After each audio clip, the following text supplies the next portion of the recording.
and good morning, America and Australia. Good evening, Europe and Asia. Good and Africa. Good night, Asia. And I'm so glad that I see already so many people joining us. Many more will be joining in a couple of seconds because for some of you it's already midnight or over. And I am very glad you're at the second session of the Unicorn Cup World Finals. This great happening will be going on, hoping, for 2 hours. But before we start, let's see the video that will tell about us in a nutshell. Can I have video, please?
And thank you, everyone. Oops, hold on a second. And thank you, everyone, for joining. My name is Anna Fedorova, and I am CEO of the Unicorn.Events, truly extraordinary, the world's largest startup pitch contest by geography and the number of the events held already. Welcome again to the Unicorn Cup, where the world of investors meets extraordinary startups. We are grateful to our sponsors who made it all possible. Network VC, the management company of our global ecosystem and main center of our venture activities. If you are a VC or want to do a venture business, consider Network VC DAO, become a partner at venture funds. Scan please this QR code for the details. I really encourage you to do so. Silicon Valley Syndicate Club, where the hottest deals for business angels are made. And accredited investors, this message is for you. If you want to invest into the startups that win our unicorn battles together with other VCs and business angels, scan this QR code or go to our event page and join us to participate in great deals. Startup Inc. for small check investors from all over the world. Follow the link to seize great opportunities. Thank you guys very much for staying by our side. But today, finally, we have all gathered together after going over a huge number of startup applications and hearing lots and lots of pitches from all the continents. Today, you will see the best of the best pitching live at our amazing event. The winners of the semifinals, unicorn battles that got the highest scores from our famous judges, have the honor to represent their region and industry. Welcome, winners of industry-focused unicorn battles. This amazing event is brought to you by us, Unicorn.Events. We are the world's largest pitch competition where successful startups that have a potential to become unicorns pitch for private investors and venture funds. We started our events back in 2009 and do them on a regular basis all over the world. Today, it's already 301st event, as I told you in the first session, but I will be telling that because it's amazing. Thank you, my team. You are the best. You are doing amazing things, and we have great plans for the next year. Unicorn.Events really helps startups to fundraise, succeed, and become leaders in their industry. We have thousands of startups joining our community and meeting directly our investors. And we can't be more proud when we sum up the numbers that our winners have raised. I love Unicorn.Events and know you too. January 12th We are starting next season of Unicorn Events. It will be industry-focused season, all that you love, AI, fintech, health tech, biotech, many, many more. And now we'll be adding Metaverse NFT special Unicorn Battle this time. So be sure to check the roadmap on our event page, Unicorn Events, and register for the events you're interested in. And dear judges, if you know startups that are ready to pitch at Unicorn Battle, send them our way. And best ones maybe will make it all the way to the finals. Every season is an exciting journey at Unicorn Events. We travel all over the world discovering startups in big and small ecosystems, only because we have great, great partners by our side. We are doing with our partners unicorn pitches all over around the world, really opening amazing, innovative solutions for our investors. Thank you so much. You are great, you are amazing. I'm looking forward to many great experiences with you around our beautiful planet. And of course, new partners are welcome to our great international family. Let's do business together. Let's do unicorn pitches. Please reach out to me and we'll explore synergies. Our events are live. We are broadcasting all over the world via social media. Please subscribe to our channels. Please put likes so many more people around the world will see it. And please become a part of our wonderful community. And now, please meet Mary, Chief Partnership Officer of Unicorn Events. Wonderful girl you had seen at many events all over the world. And now at Unicorn Cup Finals, Mary, what you have for us in a second session? Thank you, Anna, for such an introduction. And from my side, I would like to thank you all who joined us today, the Unicorn Cup Finals. It's a pleasure to be here in such a wonderful virtual company.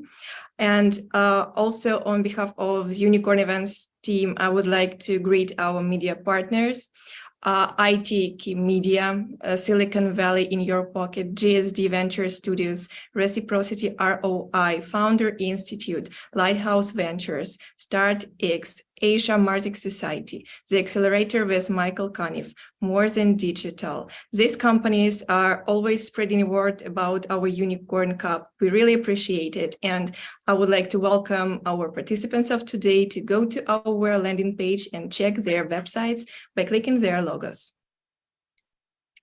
And Anna, now it's time to explore who are the judges of this wonderful Unicorn Cup second session. And please be kind to introduce our special category of official judges. Yes, my pleasure, Mary. Thank you. We have different categories of judges who are already voting for the startups because they have heard them in the first session. And we will be, after this session, we'll be summing up all the votes. We have votes from expert board our judges, from business angels, from corporations, and official judges. And official judges represent not only the entity, but some sort of community, country, region. And I'm very glad that we have so many wonderful judges joining us. Let me start with Valit. Valit, my respect. Thank you for joining us second session in a row. I know it's awfully late right now in Dubai. Valit is representing United Arab Emirates and his founding partner at Intuitio Ventures. Hello. Hi, Anna. Hi, everybody. Wishing everybody today, good, presentations or results. And as I said earlier, everybody's a winner today here. Yes, sure. Thank you, Valit, and welcome. And please welcome Yuri Serichenko, representing Ukraine. Yuri is a managing director at QP Digital. Oh, we're missing Yuri. Yes. He just was here in a second and disappeared. Alexander, how can I miss Alexander? Please welcome Alexander Soroka, the USA. Alexander is partner and CEO of Network VC. Alexander, hello. Hello, Anna. Hello, everybody. I'm glad that we have this final today. And talking about our fund, usually we are investing in late seed and round A stages. We are industry agnostic, we are geographically agnostic. We have our investments not only in the US, but in Latin America, in Middle East, in Asia, in Europe, so everywhere. Usually we invest from 100 to $1 million per one startup. And so we are actively looking for startups every month. So let's just move forward. And thank you, Alexandra, and welcome. Thank you for coming. And please welcome Kelly Liu, representing Canada. Kelly is a founder and investor at Mons International. Hello, Kelly. Hello, Anna. Thank you very much, Alexander and Maria, for inviting me. So nice to see you all again. It has always been my great pleasure to participate in Unicorn Battle events. Hello, everyone. My name is Kelly Liu, founder and investor of Mons International, based in Toronto, Canada.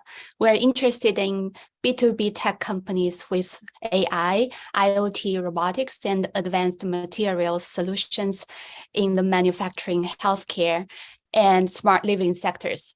Our average check size is up to $1 million, and we have established the ecosystem based in North America, Asia, and other regions.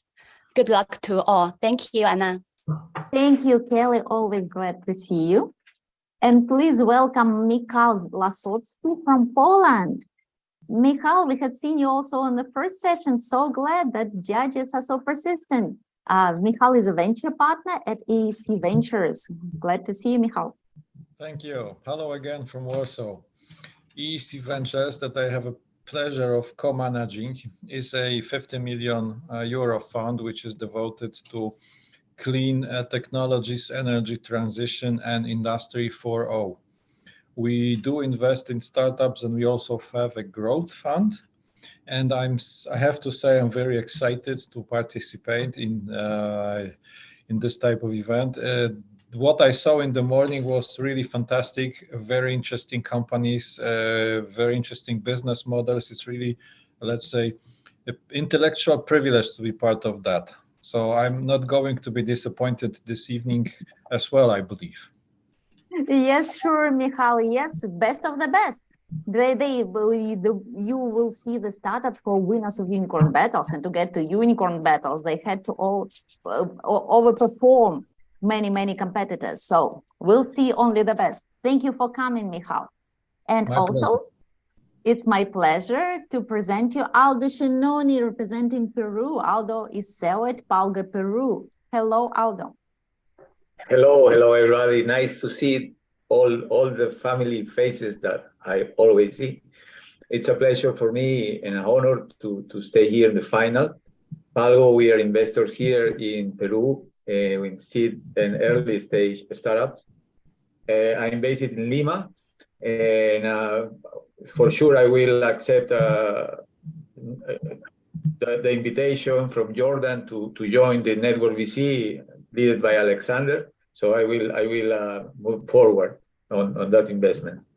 I wish to all of you good luck, and it will be very tough to choose your pitch between your pitches or your startups, because what I read from all of you, that's the reason why you are here at the final.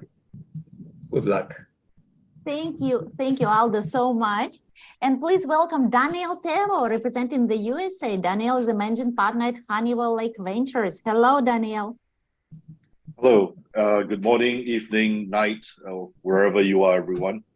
And I'm a managing partner, as Anna says, at Honeywell Lake Ventures. We are a Palo Alto-based med tech VC. Our typical check size is about $1 to $5 million, investing in Series A, Series B.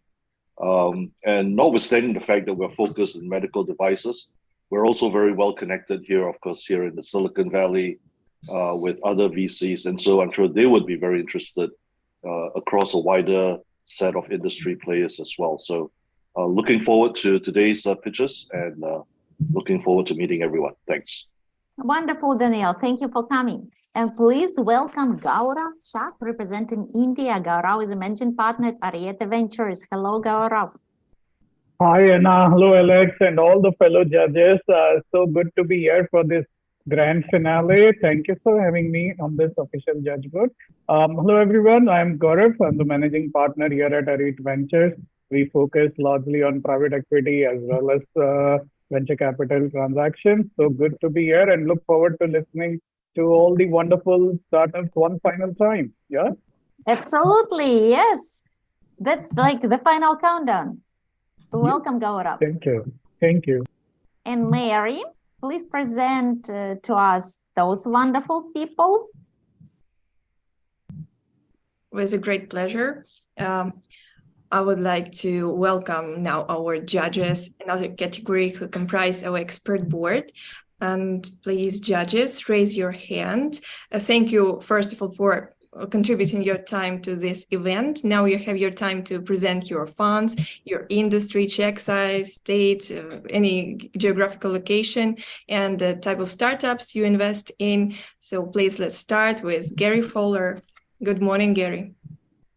Good morning. It's great to be here. Great to see familiar faces and friends. My name is Gary Fowler. I'm a serial entrepreneur and investor. Been involved in 17 startups and several unicorns. I was on the original management team at Click Software, sold to Salesforce for $1.35 billion, and also Eva.ai, an AI HR tech company that we sold May 4th of this year. We believe at GST that intellectual capacity is evenly spread around the world, but opportunities are not. We have a hyper accelerator called GST Labs, our advisory group, and a venture studio. We love artificial intelligence, quantum computing, metaverse, Web3. So we're looking for companies that want to make a little dent in the universe. Thanks. Thanks, Gary. And we have a raised hand from Thomas Richter. Hello, Thomas. Yeah, hey guys, a pleasure to be here. Yeah, I work for Expert Ojo.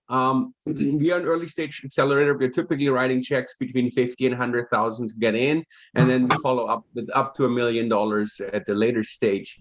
We're reasonably vertical agnostic right now with the economy. We're a little bit more focused on B2B and maybe enterprise SaaS, but normally we invest in B2B, B2C. We're very agnostic. We are region agnostic.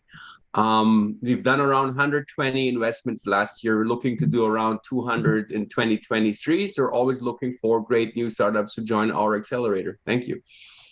Thank you, Thomas, for joining us tonight. And we have another raised hand from Kyle White. Hello, everyone. So currently our check size is $100,000 and we're actually giving away grants. So we're not going to take any equity or tokens for you, just to help boost projects. And throughout my career, I've raised a little over 600 million through initial investments and also through SPACs. So when you start to grow and when you start to see revenue and you want to take it to the market through M&A, definitely the person to reach out to. Looking forward to a very fun event and learning about new ideas.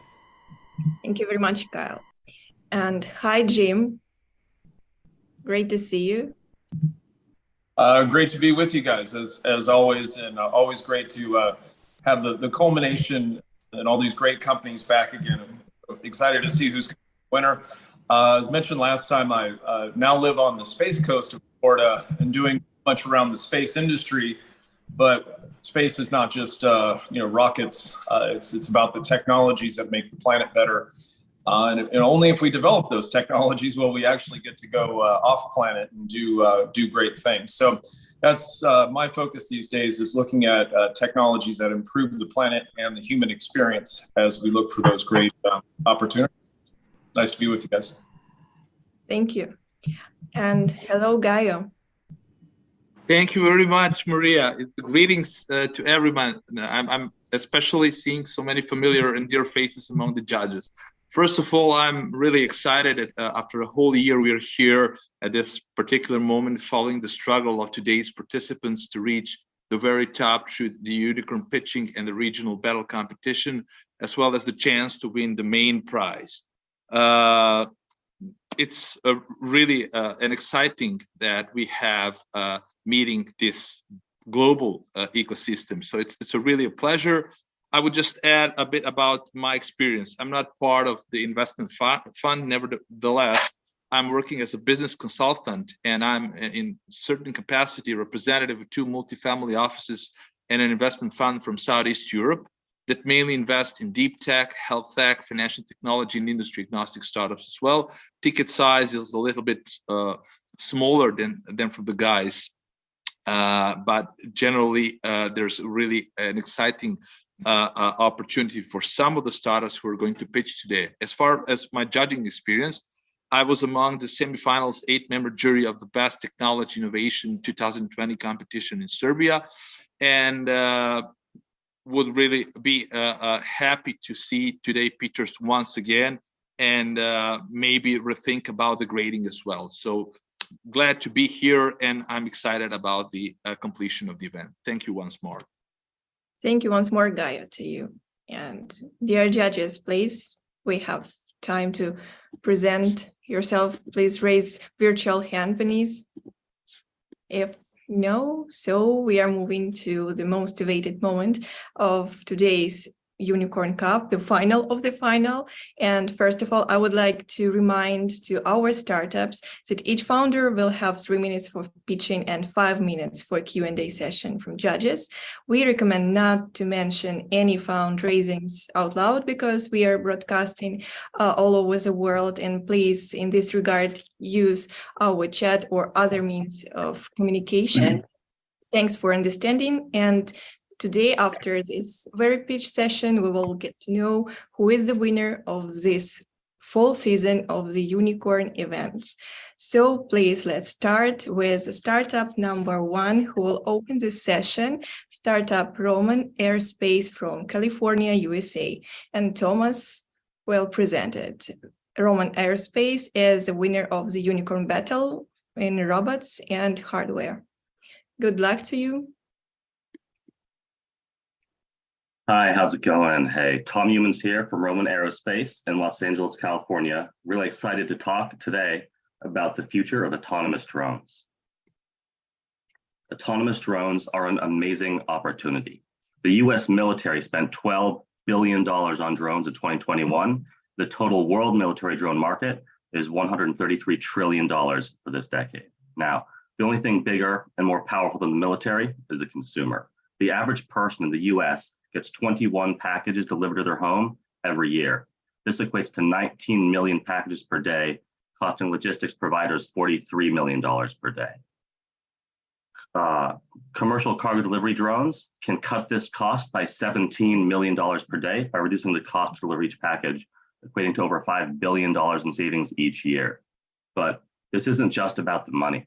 This is about getting medicine to mobility-challenged seniors that can't leave their homes. This is about stopping forest fires, and this is about saving lives. The problem is drones don't work without GPS. On the future battlefield, due to GPS jamming, there is no GPS, and literally $12 billion worth of drones are useless. And for the consumer, cargo delivery drones lose their GPS signal when they fly between buildings or even near to power lines, and they get lost and crash. Roman Aerospace is solving both of these problems with a software download and cloud backend. Download our software to your drone, subscribe to our cloud system, and your drone can fly perfectly without any GPS. The drone uses its existing onboard cameras to compare the world around it with constantly updated 3D spatial maps it gets from our cloud system, so it always knows exactly where it is without any GPS. The competitors are not doing what we're doing. We have 5 issued patents, and airspace management competitors are actually great partners because their system, our system, enables more drones to fly so that the airspace management firms have more drones on their systems, which benefits them. And competitor AI navigation companies are not competitors because their machine vision systems are not scalable like ours. They're siloed to their own hardware platforms, whereas our solution is a software download to the most common commercial drone software stack. We have great traction for our products and solid revenue. We have OEM customers telling me, Tom, if you can get us our product, I'll give you $150 per drone per month. But even more importantly, we have great commercial pilot programs set up, and our technology is already written into contracts and budgets for military R&D contracts. The market for this is huge. Based on military drone spend and partner military drones we're doing collaborations with, we see a TAM and SOM of 18 billion and 300 million in 2025. And for commercial drones, based on total packages delivered per year, we see a TAM and SOM of 15 billion and 450 million in 2025. We have a great team in place to execute on our vision with experience in academia and machine vision and drone autonomy systems. And we have a clear plan for a seed round, which will get us to over $2.5 million in annual recurring revenue within 24 months. Really appreciate the opportunity to present today and would love to answer any questions. And please send an email over to tom@roman.aero to follow up. Thanks. Thank you, Taman, for your solution. It's very useful now here in Ukraine. Exactly. Yes, and we have two questions already from Gaurav first. Thomas, could you go back to one of the slides that was titled Path to Scale for just one quick second? Yep. How could the gross profit be greater than the net income on March and April 2022? Could you explain?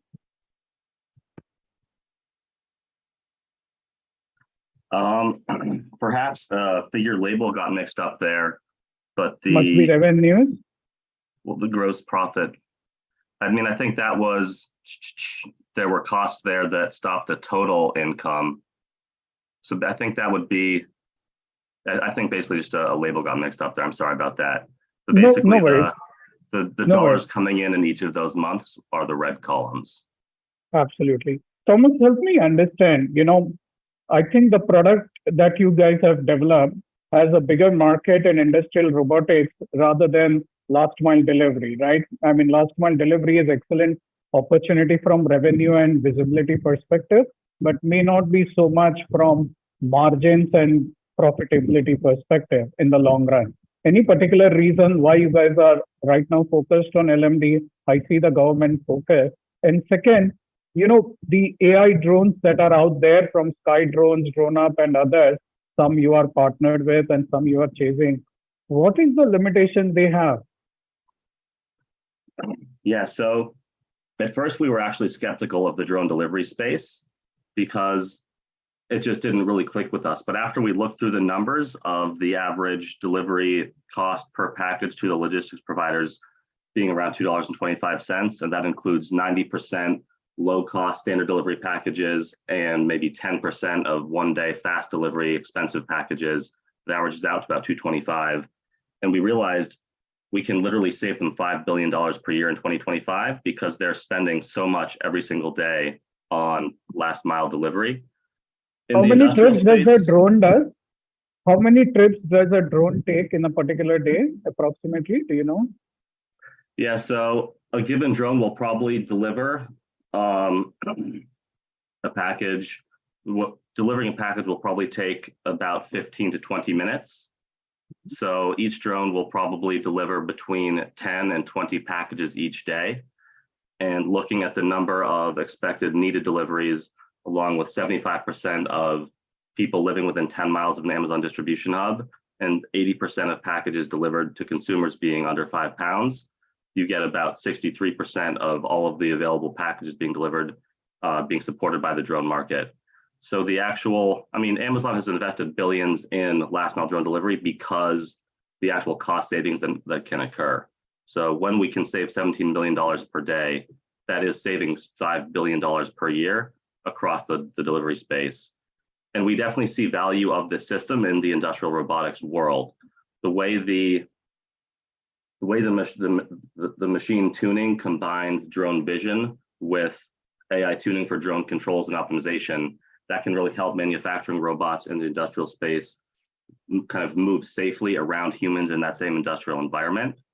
But we're talking with Drone Up right now, and we've been part of an Amazon Mass Robotics Accelerator program. Basically, the scale of the last mile delivery is one of our motivators for being in that space. And then on the DoD front, it is a tremendous need because on the commercial front, the positioning without GPS is an essential safety system. That's one of the suite of safety systems that can let drones do their missions autonomously beyond line of visual sight. But in the DoD space, it's not a piece of the system, it is the entire system. When GPS is denied, the drone cannot work. $12 billion in drones will not be functional. And this system will enable those drones to keep working and be essential to future drones. So perfect. I think I have my answers. I'll let other judges ask as well. Yeah. Thank you, Thomas. Yeah. Thank you. We have a question from Alexander. Can you tell us your revenue in October or November? So what's going on now? Have they grown Yeah, so in the summer, we had a few months of between 10 and 20K revenue. And then in the fall, we've had most months between 20 and 40K revenue. That chart is a little bit old. It can go to a few more specifics on the projections front here in our appendix.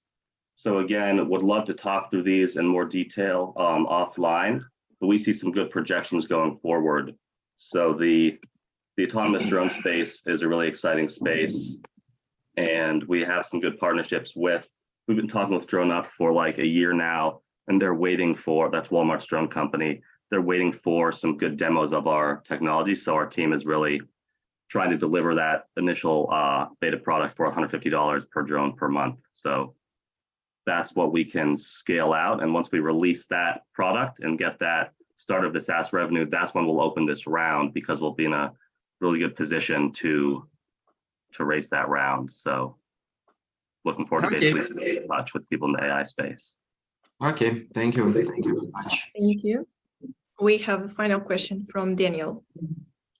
Hi, Tom. I'm fascinated by and intrigued by this opportunity. I think there's great potential here, but I don't quite understand the technology. How does a simple SaaS download without hardware upgrades replace GPS? Can you elaborate that a little bit more? Yeah, exactly. So there's one most common software stack for commercial and defense drones. That's called the PX4 software stack. We have a software download that goes onto any drone running that software stack, and then it uses the existing cameras on the drone, because a commercial drone like this or a military drone like this will already have a camera installed. Then through a cloud subscription, it receives constantly updated 3D spatial maps of the flight area. So if you're going to make delivery 7 miles from the Amazon distribution hub to someone's house, it has a 3D spatial map sent to the drone of that flight area. And that spatial map can come from Google Earth. And where do you acquire that spatial map? That necessitates someone to have been there before, right? So if it's virgin territory, where would you get that spatial map? So that spatial map can literally come from Google Earth. We can pull Google Earth into the system and use pre-existing spatial maps. And final question. Yeah, I got that. Final question. Why wouldn't the software developer, PX4, why couldn't they do this themselves?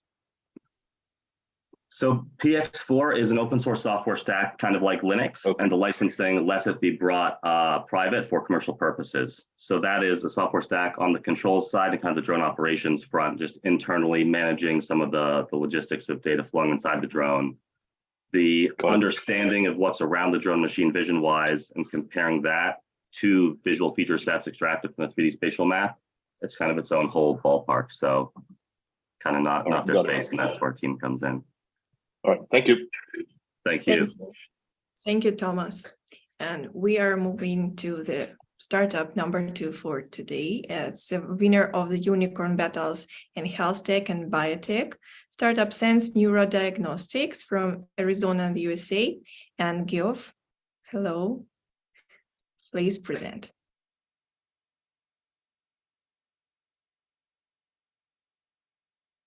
You are muted, I guess, because we cannot. There we go.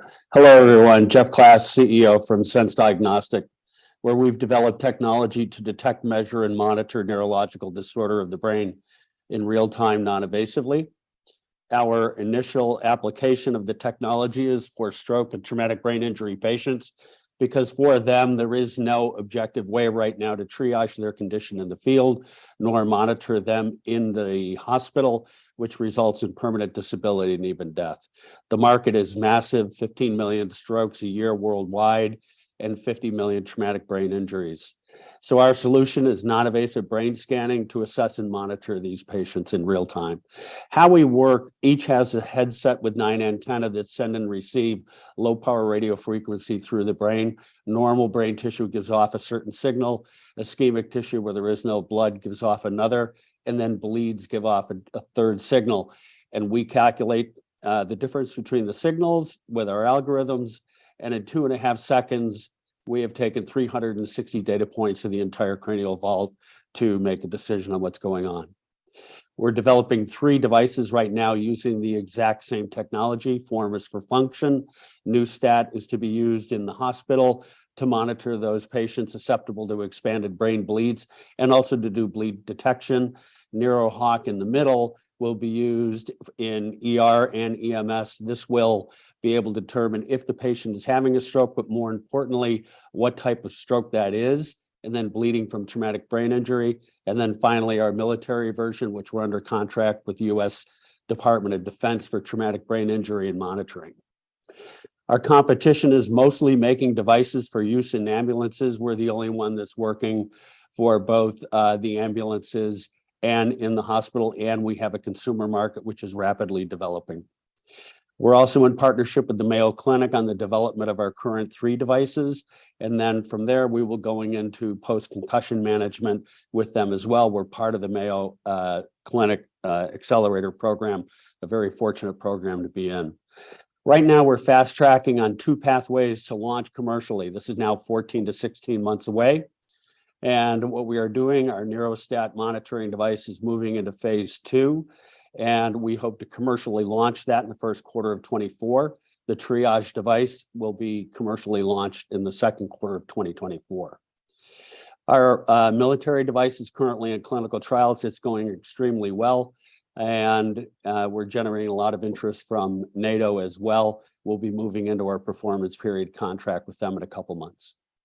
To give you an idea of the magnitude of the market, in hospital monitoring is 200 million, but the triage device is a 2 billion market here in the US, and the consumer market is much greater, 2 billion plus.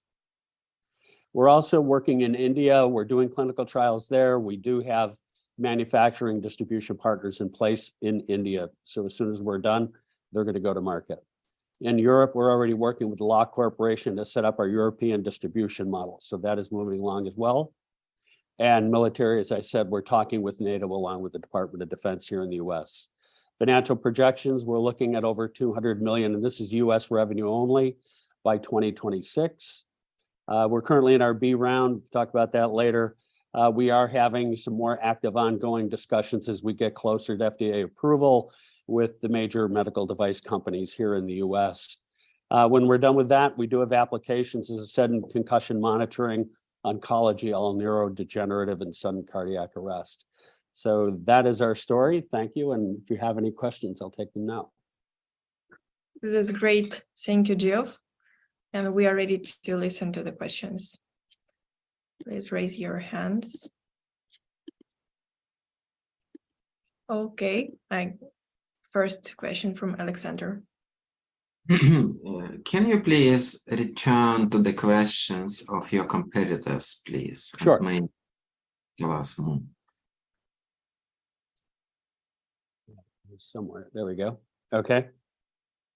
Mm-hmm. And would you like a little more detail? Yeah, probably. Yeah. Okay. So BrainScope is primarily concussion monitoring. They are commercial.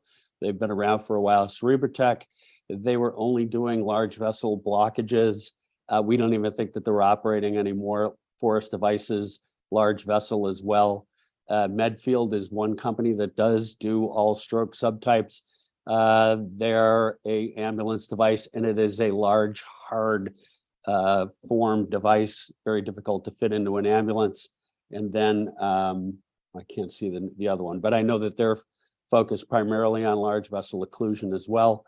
The difference with us, our price point is much lower. We're selling on a razor blade model. Our devices are, the field device are very lightweight, small, fit into an ambulance, very functional for their market.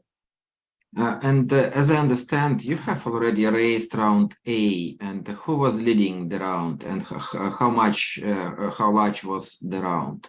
In our A round? Yeah. Yeah, so that's private investors along with the Cleveland Clinic. Okay, and what was the size of the round A? The A round was $1.2 million. Sorry, million? 1,200,000. Okay. Thank you very much. Okay. Thank you. Question from Gaio.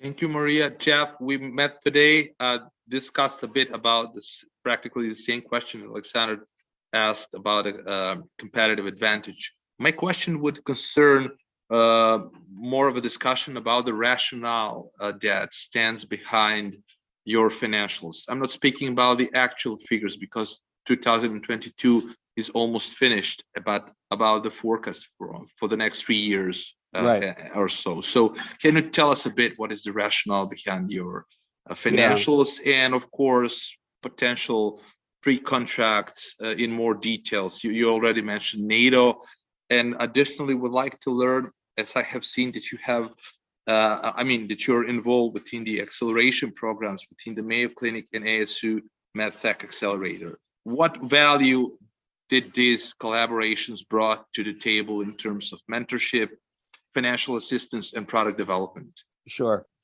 Mayo has invested in us. We do have a know-how agreement in place with them right now, primarily with Dr. Pierre Noel. Dr. Noel is very integrated in with the Department of Defense in their emergency medicine, military medicine expert. So we get involved with him. He gives us input on product design, field usability, and all of that. Dr. Russi is up in Rochester with Mayo. He is an emergency medicine doc. He's going to be working on the triage device as we take that to trial in the coming months. And then Dr. Bendock is down at Mayo Phoenix. He's a neurosurgeon and he's active in our current monitoring trial.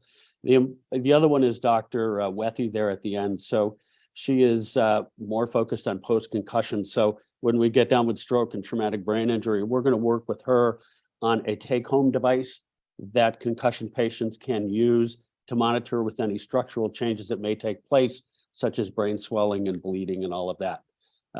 So that's our Mayo opportunity. Let me go to financials. So right now we do show revenue that is from our government contracts that we have right now. We have changed our launches here because we're able to fast track our bleed no bleed products. But again, this revenue is only the US based revenue, and it is only on the triage device and the in-hospital monitoring device. Go to market in the US, we will have our own internal sales force of clinical expertise, but then we will contract with device distributors here in the US, multiples, in order to get proper coverage. There is a strong feeling that we're going to get active purchasing, people trying to purchase us when we finish with FDA, but we do certainly see it happening within 2 years. So that's why we're not hiring our own sales force. Thank you very much for the thorough answer. I must say that your pitch was excellent. And additionally, I must add that, 2 times of today, practically repeating the pitch with more insights is really impressive. Good luck. Thank you. Today, and I'm looking forward to collaboration. Thank you. Thank you, Geoff. Thank you, Gaio. And we are moving to startup number 3 for today. The winner of Crypto and NFT Unicorn Battle, startup Wallchain from the USA, California, and Yuri Kiparis is well represented. Hi, Yuri. Hi, everyone. I'm Yuri, co-founder of Wallchain.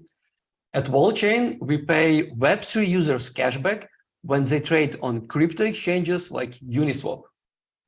We are the #1 cashback and bots protection solution on Binance Smart Chain, Polygon, and Telos blockchains. Imagine you go to one of the crypto exchanges like Uniswap to swap $5,000 of Ethereum, and boom, $200 of that goes to some random bot. Not the best experience, isn't it? And it happens all over the place. In the last 12 months, the volume on decentralized exchanges was around $1.5 trillion. And the volume of bots there is more than 50%. These bots make money on users. The most common type of attack are arbitrage and front running, when the bots tries to place their transactions before or after the user and manipulate the price and capture extra value from user transactions. At Wallchain, we designed an ultimate solution for that. We front run the bots, we capture the value that bots were going to make on users and we bring it back to users in the form of a cashback. So we get inside user transactions and leave zero opportunities to bots. Here is a visualization of how our protocol works. On the left side you see a regular case where you can see in blue user transaction, a lot of bots in red who failed to attack the user, one bot in green wins and captures all of the value. And some random bot takes money from the user and from the protocol. On the right side, you can see a user transaction protected by wall chain. We are inside the user transaction, we capture extra value atomically, and we share it back to the user in the form of a cashback. No bots, and the user is happy. We are fully audited end-to-end by Paladin. We are participated in TechCrunch Web3 Demo Day. Our clients include, we have 5 clients. One of them is Baby Doge, which is the biggest community on Binance Smart Chain, 1.6 million followers. And we have QuickSwap, which is the biggest exchange on the Polygon. And many other DEXs are coming soon. 40% of Web3 users are bots, and Wallchain is in the right position to eliminate this problem. We already processed more than $1 billion for the protocols we work with. The company is founded by Y Combinator alum and PhD in machine learning. We are both repeated founders, and our background includes Google, Meta, Grammarly, and Y Combinator. If you're interested in creating a healthy and safer environment in Web3, I'm happy to chat. Thank you. We are Wallchain. Thank you very much, Yuri. It's impressive. And now we're ready for questions. First question from Gaurav. Hi, Yuri. Yuri, Hi. what we are talking about bots is not a nuisance or a bad thing. Yeah, front running is technically known as high frequency trading in our stock markets, right?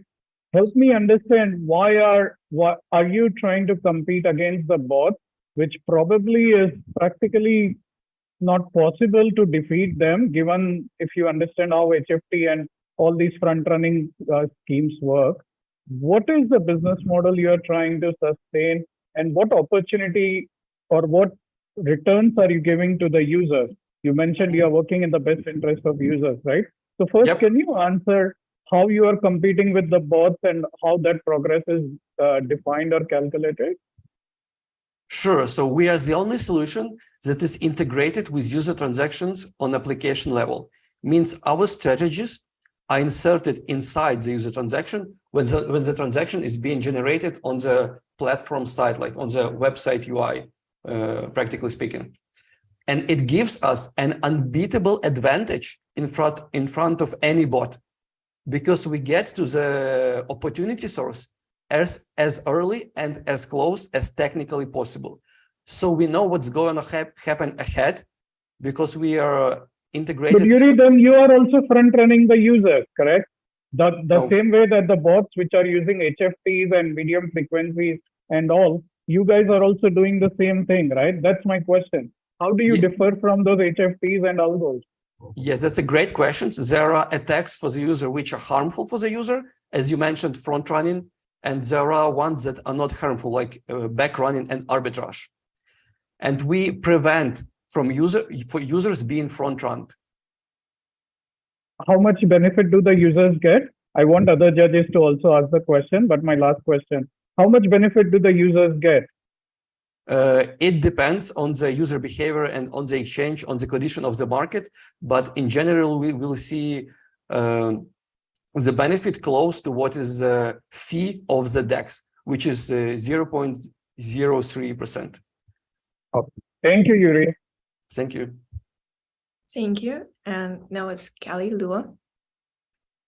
Thank you. Hi, Yuri, great presentation. So my question is further to Gaurav ask. So how do you exactly deal with the MEV bot?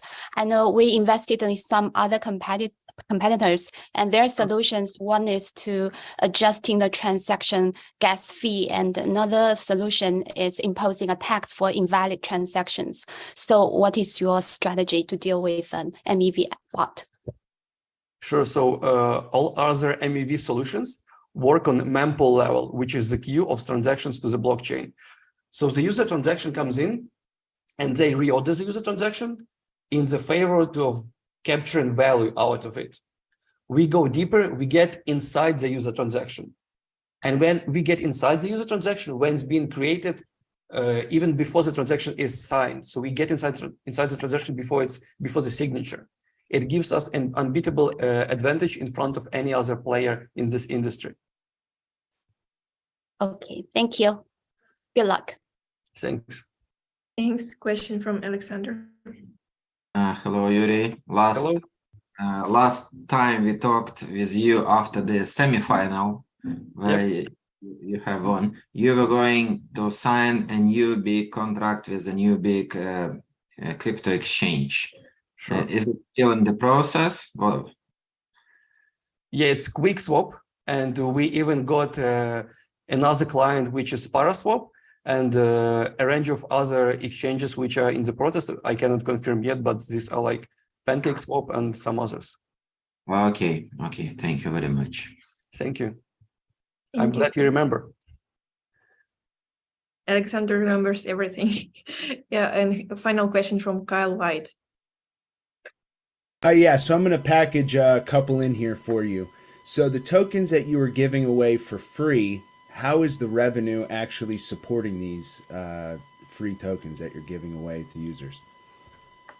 Sure. So firstly, we don't just give something for free from the air. The user transactions affect the market.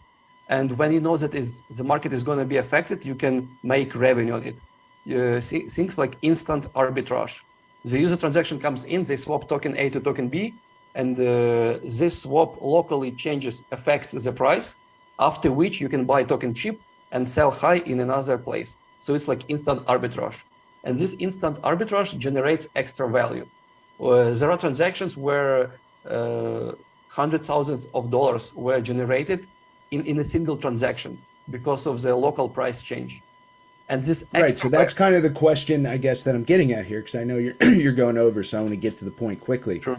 Are your emissions less than the revenue, or how are you calculating that? Because if you're not bringing in enough fees to support the emissions, it seems like this can become very inflationary.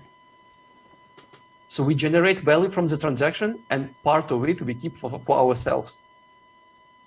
So how does it support the token? Because if I'm a user coming to your exchange, we don't have our own token. It's not about our token.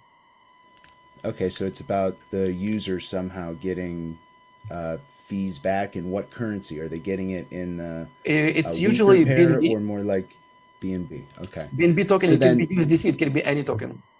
Okay, second question. We've seen record amount of hacks this year in DeFi. So why is a user going to pay extra to kind of give you control over their transaction when they can go directly? And secondly, you're potentially increasing gas costs. So on top of the extra 0.3% that you're adding, what's the ratio between the gas cost the user when they're sending it to you versus if they go directly? That's a great question. Firstly, about people seeing hacks, I guess you're relating to FTX. This is not a problem of crypto. DeFi hacks, not FTX. DeFi hacks are at a record. I'm not counting FTX in there at all. It's over 2.5 billion this year in DeFi hacks. The volume on DEXs in November increased, and it's the most since it's been since May. First point. Second point, it's true that people are getting not enough trust to the DeFi and Web3, and we are a protection protocol, so we bring this trust. Second, they don't send us their transactions. We don't control transactions, and there is no point in the system where we keep control of users or protocol money.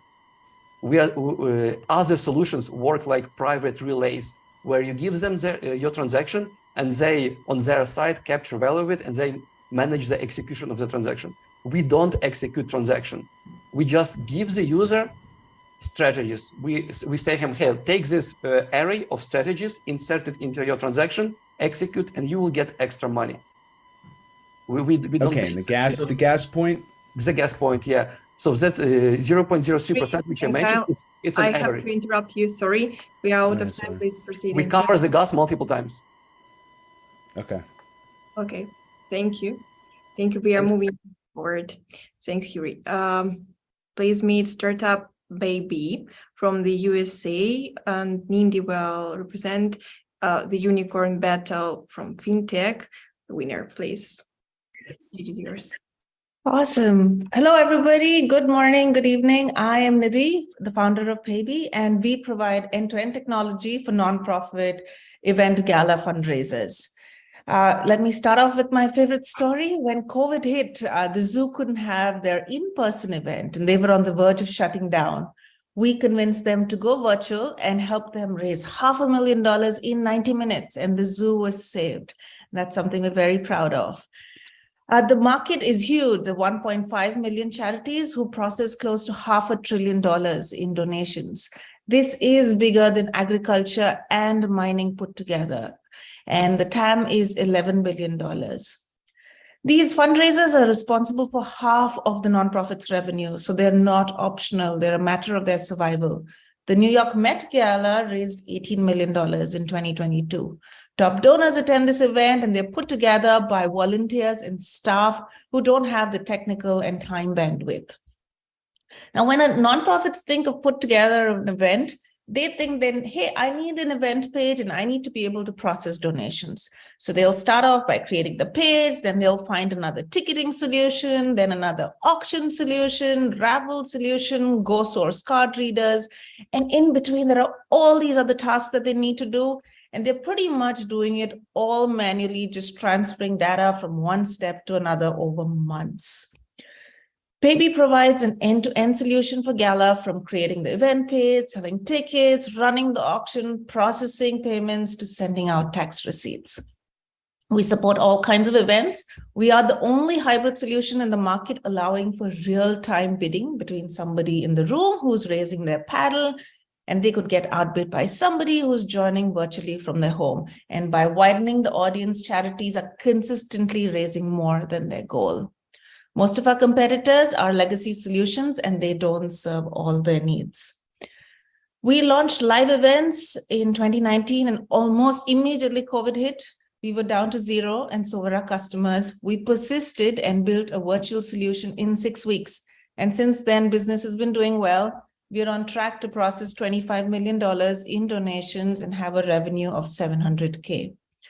We charge 2% of all electronic donations that are processed on our platform, along with a setup fee. These are some of our amazing customers that we are working with. On average, we make $1,243 per event. We have over 1,000 customers, and our customer retention rate is 86%, something we're very proud of. Rajiv and I started the company. We're engineers by training, and we call the Hacker Hustler team. We're on the boards of many nonprofits, and after attending over 900 events, we know what they need. The number one source of our customers is through referrals. And just to summarize, we do have product market fit. The market is huge. Our customers love us, and happy to take any questions. Thank you. Thank you, Nidhi. Impressive. We have a question from Henry. Great, terrific. Thank you, Maria. I just want to start off with great to see you, Anna. Anna's an old friend. I haven't been here, just been a little bit tied up. And also my fellow judges here. Also, given the World Cup is going on and all of you are actually staying here, it's a testament for the quality of events and the greatness of the people. To start off, Nidhi, I'm just curious. Kudos to you guys. In 6 weeks, you're able to launch a product. Can you maybe share your background? How are you able to do that in such a short period of time? And do have a couple of follow-ups, please. Sure. So both of us are computer engineers by training. So code is something we live and breathe, right? And the second thing is, when we launched live events, we had built our architecture in a way so that it can be kind of reused. And again, virtual just came out of like brainstorming that, hey, everything's shut down. How can, our customers still meet? So the payment gateway was in place, the auction software, everything, we had all the components. It was about stitching it up together and putting it in a very easy to use interface. That's what we did in 6 weeks. Okay, you know what? I'll take another direction. Maybe two minor questions. Number one, the second is, it seems like your model is it's a percentage of the donation or revenue, whatever you want to call it. Very, very common, like what a payment company does, like a credit card, right? They charge low single digit for the GMV, whatever you want to call it, the amount. Is that what your competition does? That's one. And then the second one, it's a simple one. 86% customer retention rate, very high. How do you do that? Thank you. So good question, right? So we do use Stripe as a payment gateway, and we have a pre-negotiated rate with them for all credit cards. So on our platform, the option is given to the donor if they would like to cover the credit card fee, and over 90% of donors cover. So the charity doesn't have to absorb that cost. They're only covering the 2% payee fee in majority of the cases. So the effective rate works out to about 1% on credit card transaction fee for the charity. And your second question was high customer retention rate, 86%. Oh, yes. I guess it's a combination of, building something they want. I'd say over 90% of our product is built on customer feedback, and we keep incorporating it and building it very quickly. And just having their back, right? I mean, yes, sometimes things go wrong, but we're available. We're on call. If they need anything, we got their back. And we're building more of a relationship, I'd say. And I think that matters a lot in this space. Terrific. Wish you much success. I'm going to yield back the floor. Thank you so much. Thank you. Thank you. Alexander's question, please. Yeah, I just forget my question. Gaurav, just go for. Gaurav. Thank you, Alex. Nidhi, Stripe themselves is coming up with a similar product that you are offering, right? You mentioned you are using Stripe as a payment platform, payment gateway. How would you deal with that with the competition if they come up with? Second, how do you acquire customers? Do you have a business development team, or are you just creating an outreach and are able to bring them on board? What is your customer acquisition strategy? Sure. So Stripe does have a nonprofit rate. They've had it, and that's what we are using. That's how we're able to give a lower rate to our customers. So that's just the payment processing part, right? Apart from that, there is so much else that needs to happen to put together events, from selling tickets to building out the guest list, meal preferences, right? Sending it to the caterer, table assignments, all the guests are sitting at the right spot, sending out reminders, sending out tax receipt. That is not an area we see them going in. And if we do, I'm sure we'll find a way of building a partnership with them so that they don't have to rebuild all the amazing stuff that we built, right? I hope that addresses your question.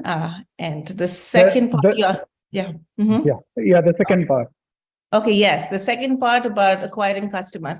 So we started off with few nonprofits that we know. We started working with them. We started building. Majority of our business has been coming in through referrals. I'd say about 50%. The other 30% comes in through the partner network that we've built. So we have relationships with benefit auctioneers who do auctions just for charities, event planners, producers who run virtual events, and they are bringing in customers too because they like the technology themselves. And the third area we're bringing in customers is through the SEO strategy that we've been working on. So we do blogs. We do monthly webinars where we have a pretty excellent, attendance. Fourth part is we do weekly demos. So twice a week, we have a real auctioneer come in and they'll run an event, and our conversion rate there is 80%, over 80%. So those are the four ways we're bringing it in. Thank you, and Nidhi. We have one person in team working on this too. Excellent. Thank you. Good luck. Thank you. Thank you. Daniel, unfortunately, we are out of time. Please go to the chat to discuss. Nidhi, thank you very much for your solution and for your pitch. And now we are going to the other side of the world, to Indonesia, to our industry agnostic unicorn battle winner, startup EX0 Carbon, and Julian, well represented. Hi, Julian here from beautiful Bali, Indonesia. Place everybody's been talking about last week. Everybody was here. It was kind of crazy G20 summit. I'm obviously not Indonesian. You might tell from complexion, everything else. I'm German, and that's what I do. I run a German R&D company that's based in the United States called 0x. And what we have been doing for the last 17 years, I think, goes far beyond building a company or finding a micro solution. We are targeting $3 trillion markets. And we really try to make this a better world, a more just world, and treat three massive problems of humanity. I think some of the biggest problems of humanity in the 21st century through technology. So let me share my screen right here.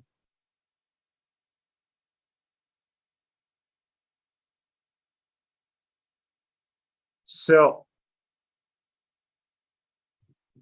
what we do at 0x is we build this absolutely beautiful machines you see on the right. And what do they do? I see your audience is a little bit older tonight, as in most of this event, so this is a safe question. Think back at Back to the Future. You have a lot of different solid carbon combinations. They had the banana peels. You remember they kind of pushed into the DeLorean. We do something very similar. We actually also do banana peels. Not a great fuel, but it kind of works. We use all different kinds of waste streams. We put them into a very high temperature reactor that is small, can be installed anywhere in the world, and we convert that into a very high natural gas replacement, these days, even hydrogen. So, and why are we doing this? One of the lead problems you might ask, why am I in Bali? Not just because it's a beautiful island. This is the picture from this morning. The rainy season has just started. Everybody has seen last week, you know, Joe Biden is here, beautiful beaches.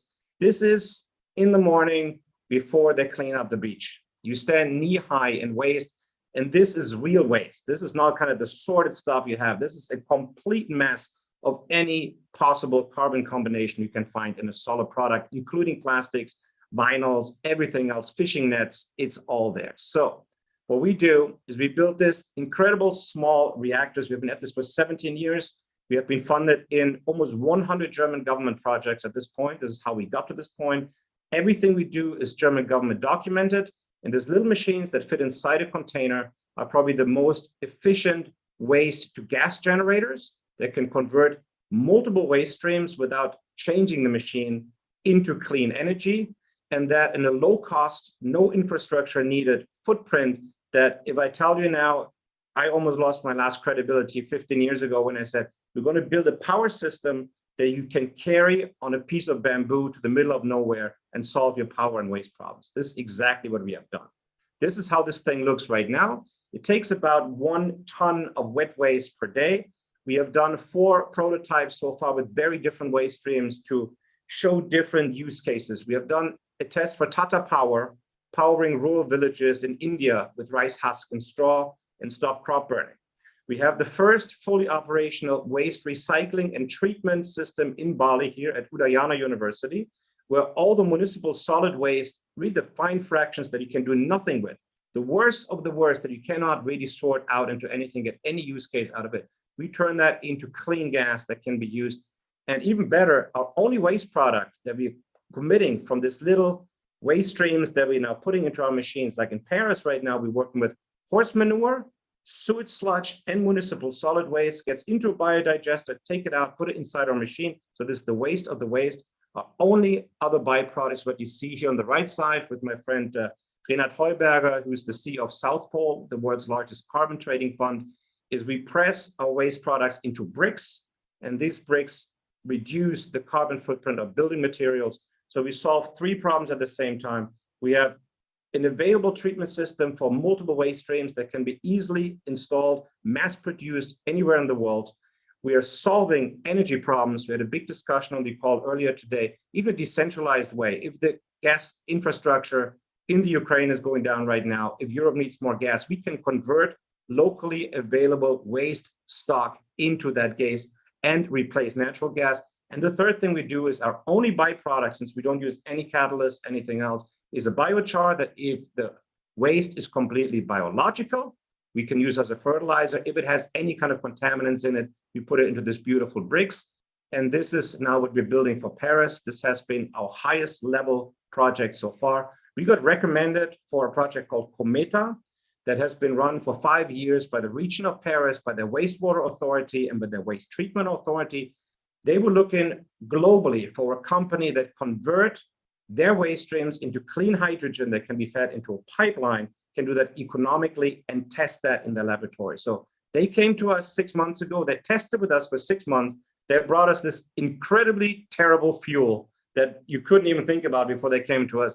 And we proved to them in our laboratory, I'm incredibly proud of our staff, that we can turn the worst waste into clean hydrogen. It comes in a beautiful container, fully automated. If you need a bigger machine, buy 2, buy 4. So what we're looking for right now, we are deploying this thing right now to Paris. It's going to be connected in January.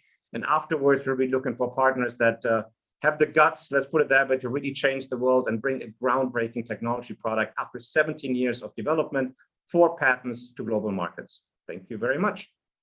Thank you, Julian. We have a question from Gaurav. Hi, Julian. Julian, is this like a gasification technology? Yes, yes, you're from India, so you know what we're doing. Probably our closest competitor is Ankur from India. We have a few differences. We're hotter than Ankur. It's at the top end of pyrolysis, about 1500 degrees Celsius. So at the low end of plasma gasification. You're absolutely right. So, Julian, I have few inventions around the renewable energy and municipal solid waste and brown grease. I worked in California, yeah. So biomass pyrolysis is very, very close to me. Julian, couple of questions, given other judges are also wanting to ask. Julian, first, the biomass gasification is getting increasingly commercialized in the way that you mentioned. Are you licensing the technology, or are you proposing as JV where you would own and operate it as well? We are looking generally for partners to bring this to market. We're a pure R&D company. We don't do manufacturing. So even in our negotiation with Tata, we have built 2 test centers for Tata in New Delhi, for example. What are the yields, Julian? Manufacture the systems on site. What are the yields for 1 ton of waste that goes in? What yields do we get? It depends heavily on the waste. I mean, obviously, if it's high calorific, plastic. Pure plastic we can't do. We need something that has a little more chemical structure. We can do up to 50% of plastic. India, obviously, very tough because power markets are very, power prices are very low. No, but so if 1 ton of if 1 ton of plastic, if 1 ton of plastic goes in, how much hydrogen do you get? 30 kgs, 50 kgs, 100 kg? What is between the 30 and 35? It's between 30 and 35. But again, we have to blend it with something else. So our solution for India, for example, is what sets us apart is that most of this gasification system, they need to be adopted to the fuel. We have spent this time to create a machine that works on rice husk blend with plastics or anything else you can find. Real world waste, right? How do you deal with chlorine and sulfur? Depends what the gas usage is. Let's say we're using a fuel cell that we do with Fraunhofer Institute in Germany, which I think is from the efficiency perspective most interesting. Then we actually we have a special filter from NTU in Singapore to reduce the sulfur and chlorine within the producer gas. And what is the cost per kilogram of hydrogen, say, compared with alkaline or proton exchange membrane, our green hydrogen that we speak from solar and electrolyzer, right? What is the cost per kg of this hydrogen that we produce from waste? Depends again heavily on the waste treatment cost. That's the biggest revenue source, right? The energy is almost secondary. What we're treating in Paris has disposal cost of almost $1,000 per ton. So at $1,000 per ton disposal cost to landfill, shipping, everything else, we're at about minus $30 per kilogram. We are almost out of time. Thank you. I'd love to talk to you offline here. Okay. Sounds good, sure. Brief question from Jordan. Jordan, great to see you. Hello. Hello to you. Julian, I'm a big fan of you. I want you to salvage this pitch. This was not the best pitch. Why should we do business with you? You skipped a lot of key elements, too much on the product. Tell me about the financials, the economics, quickly, please. Very quickly, we have the big contract in Paris right now. We do about 30% margin since we don't manufacture ourselves, very predictable. The follow-up contract in Paris, about $250 million. So we need a strategic partner to be able to deploy that. That is one contract. Thank you. Thank you very much for your presentation and for your answers. And please, judges, move to the chat to discuss further. I think it's a very interesting project. And we are moving to our startup number 6 today. It's a startup Pharaoh from Georgia. The winner of the Unicorn Battle Software and Services and Data Management from Gibi. Hi. Hello. Can you hear me? Yes. Do you see keynote presentation? Yes. Okay, let's start. So I'm Gibi, founder of the startup Pharaoh, and we create digital identity of the future. Let me explain what I mean. As you know, we live in accelerated digitalization times where every service is already digitized and is working on daily basis. Even such private things like communication is becoming digital. But strangely, not the human themselves are involved in this digitalization process, which is quite strange considering the times we live in. This is at times where gaming, metaverse, and in general digital industries are rapidly growing and reaching more than 3 billion users worldwide. And all of these users need 3D avatars to interact with digital spaces. Not many people know that behind successful gaming projects or digital projects stand real people. As references, they get scanned and created as 3D art and then replicated in the projects. And we discovered parallelly that the users and industries have a common problem: the lack of realistic avatars on the market. Most of them are CG generated, are very expensive, takes a lot of time to create them, and they look very similar, and users are already complaining about that. And to solve this problem, we create a real human 3D avatar marketplace. We connect models and industries and allow them to trade with digital avatars. We already have a prototype of the marketplace where the users around the world are allowed to upload their 3D avatars and trade with them with digital industries. And the models will get revenue shares from every resale of the avatar for a lifetime. So the market we are entering is gaming market mainly. And we are targeting subcontractor game development studios, which are working for industry leaders. And they are creating more than 11,000 games annually. And most of them need 3D avatars. Our competitor is a startup MetaHero, which also creates a library of the realistic human avatars. But unlike them, our project is not limited. Our avatars are not limited by one project. We are aiming to enter many different segments of the 3D industry where realistic avatars are needed. And this will be only the beginning of the 3D avatar usage.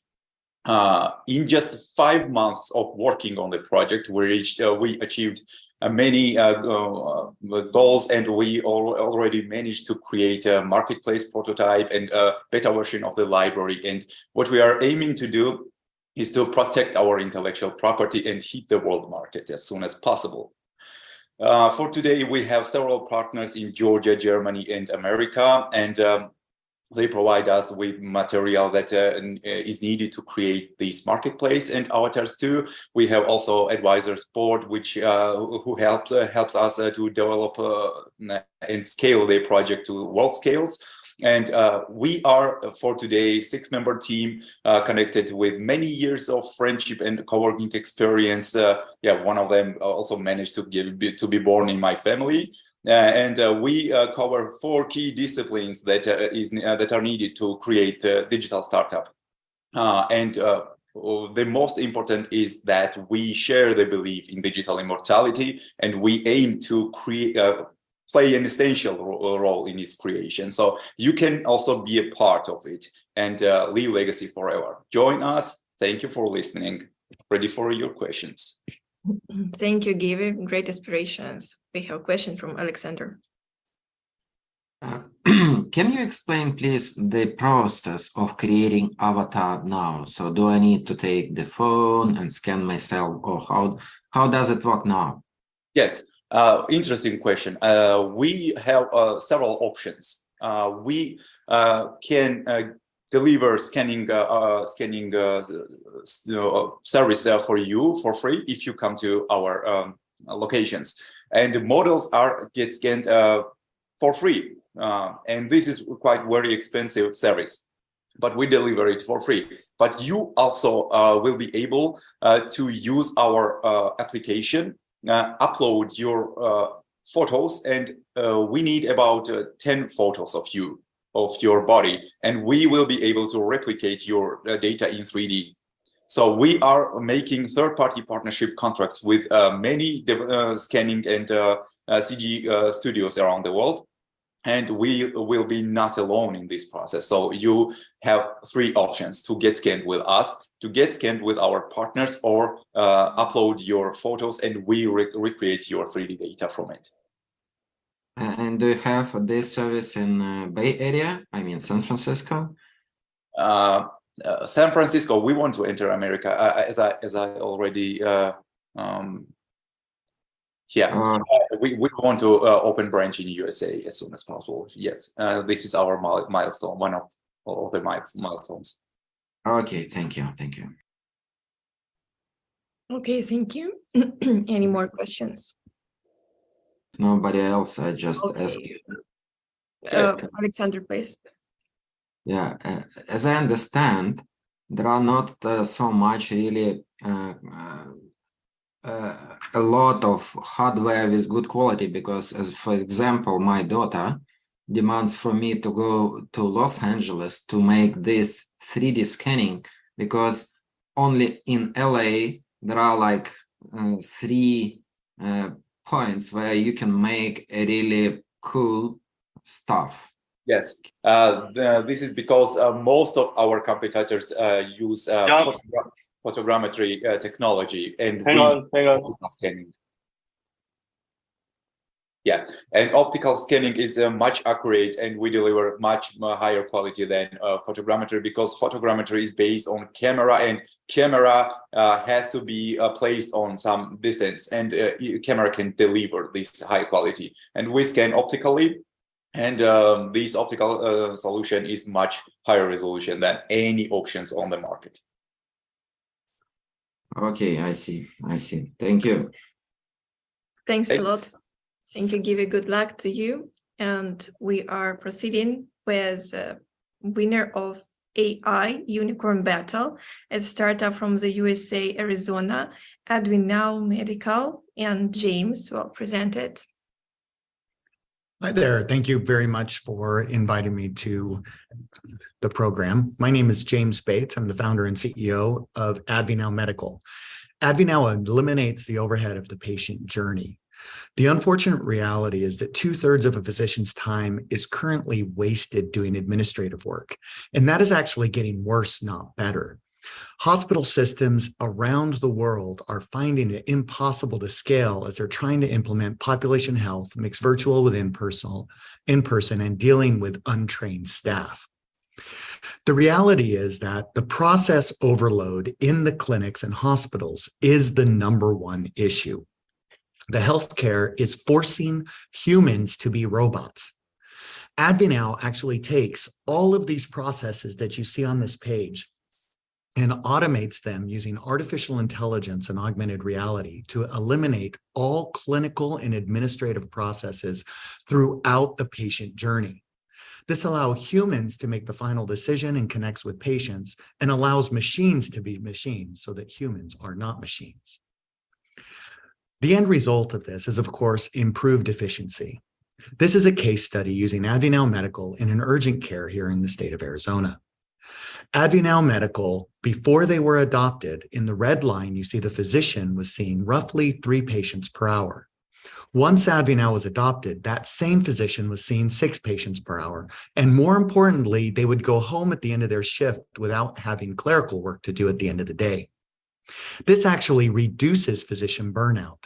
We see similar type of efficiency in the medical assistant and the medical receptionist fields as well. Thus, the whole patient journey is automated. So how do we do this? Advinal Medical analyzed all 9 components of the physician encounter. Our initial purview is looking at what physicians are involved with today. The unfortunate reality is physicians are involved with 8 of the 9 medical encounter components. But the unfortunate reality is physicians went to medical school to only do 2 of these 9 components.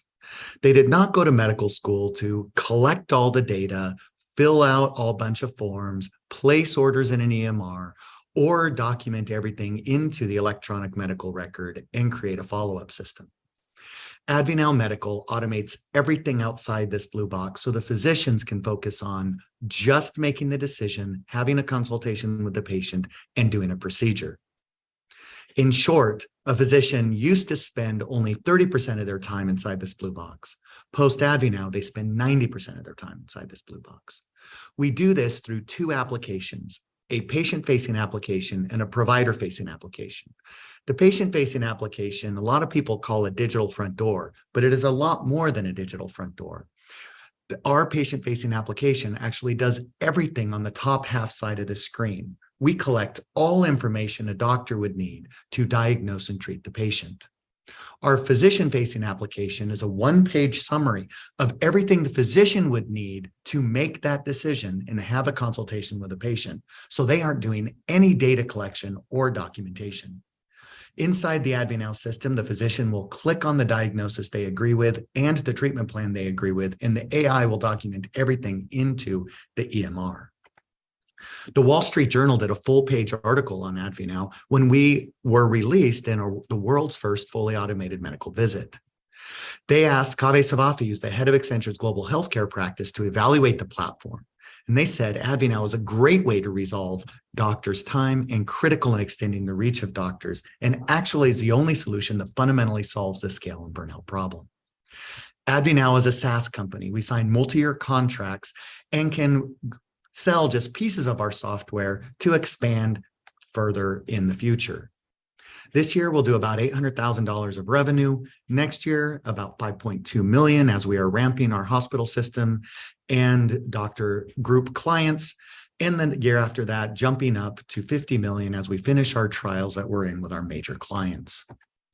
There is no competition that goes directly against us, as AdviNow is the only solution in the market that is a platform from the beginning of the patient encounter all the way through billing. Our competition does pieces of what we do, but nobody does all of what AdviNow does. The interesting thing about AdviNow is this is just the first step in the fully automating the medical visit. Today, we have a manual doctor consultation.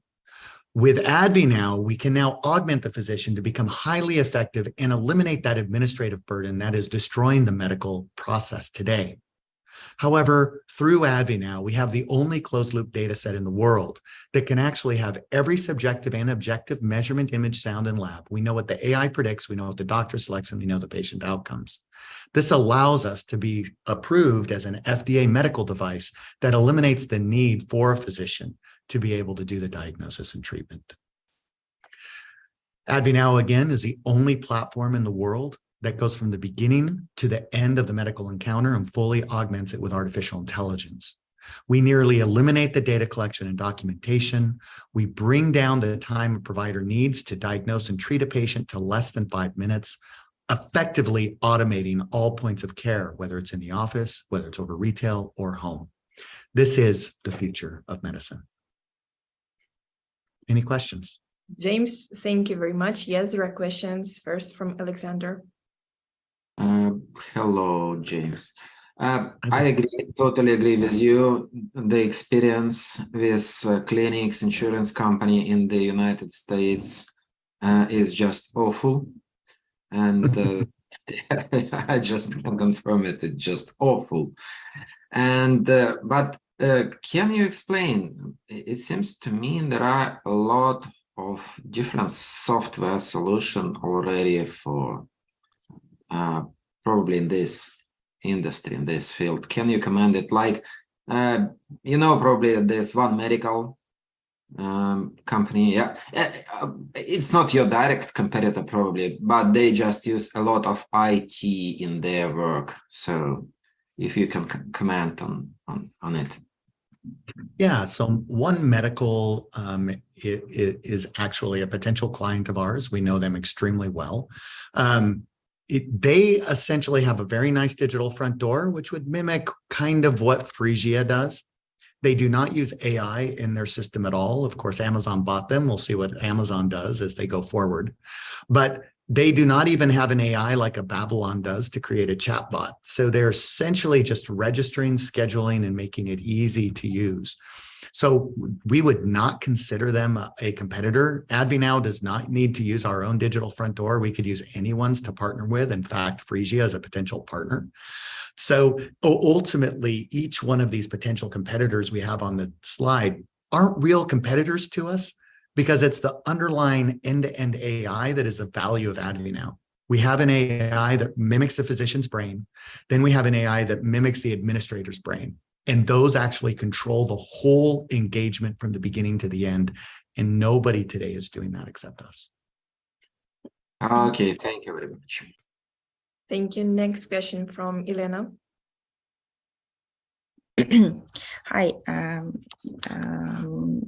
It happens that I was participating in implementation of a very similar system in Canada. So the question for me is actually how long it took you to build this kind of system, and what's the size of the team that's working at the moment on this project? It's like first question. And second question, what's your go-to strategy for the next year? AdviNow was founded in late 2016. We actually started hiring our staff in 2017. And in that same year, we started an MVP use in a clinic at the end of 2017.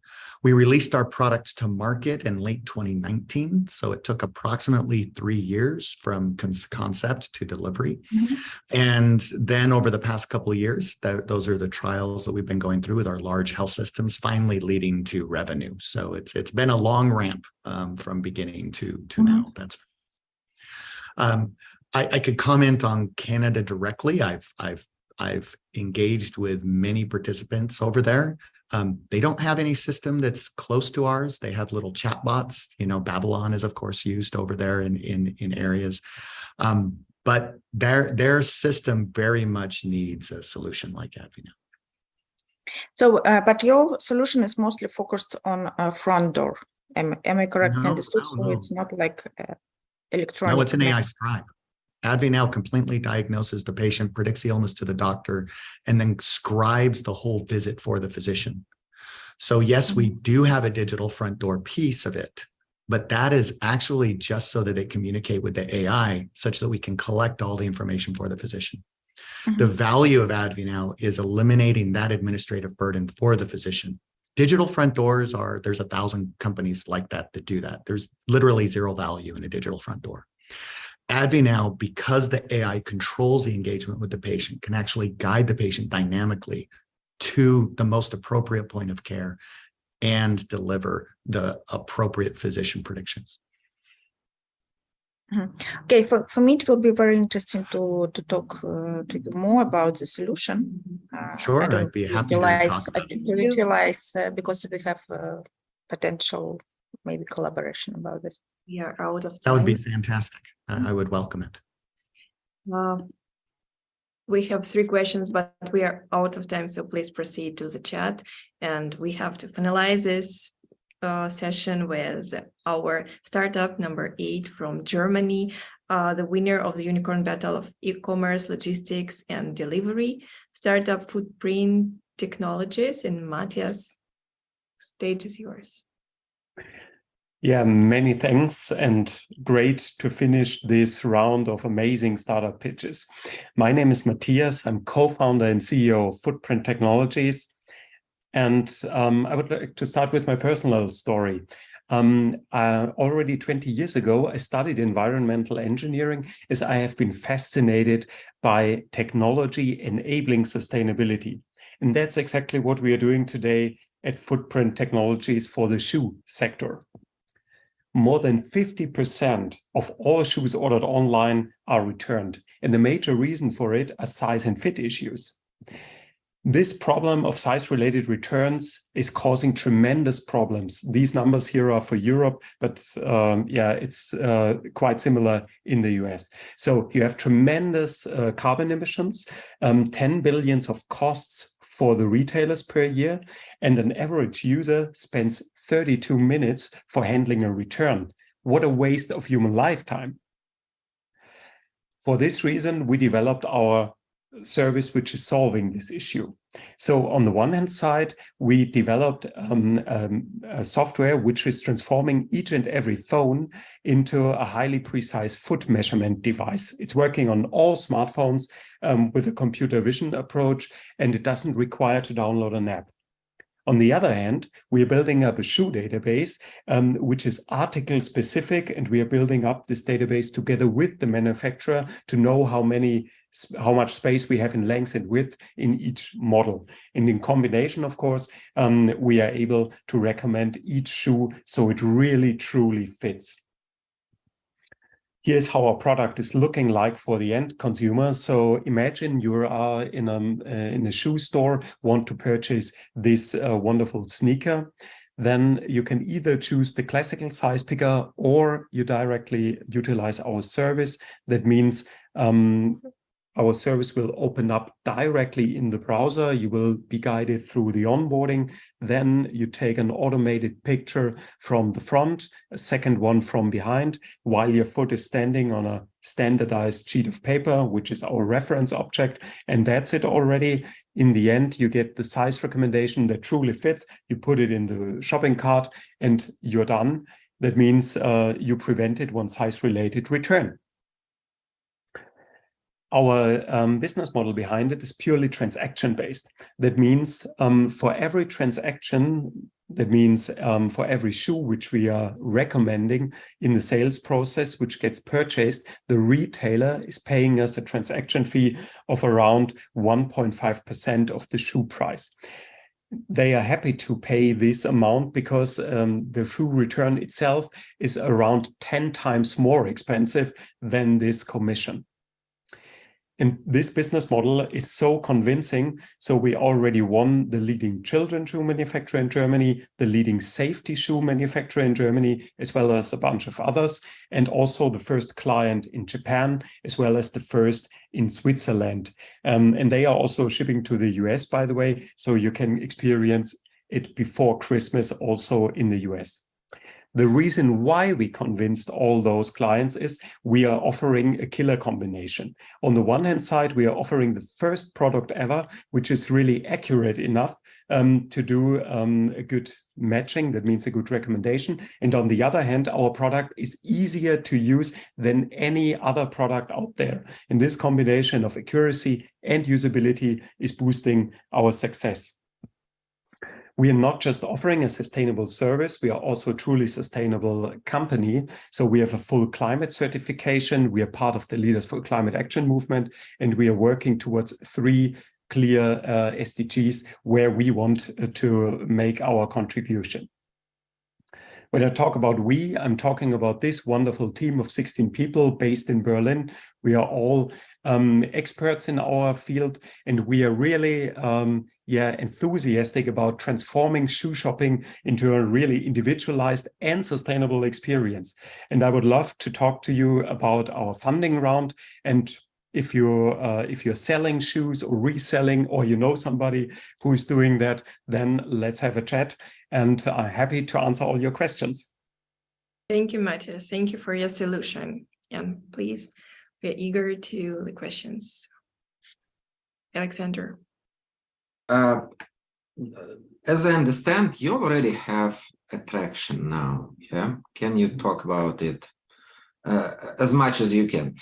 Yeah, sure. So our adult feed product just started 4 weeks ago, and within these 4 weeks, we've won 3 more clients. So now it's easy for us to talk to all shoe manufacturers out there, also in the US, also in Asia, because they now see and experience our product. We needed 3 years to reach this point because it was quite complicated to have this product appearing so simple, but there's a lot of heavy technology behind it, which we needed. And now we are in the process of really selling it to the market.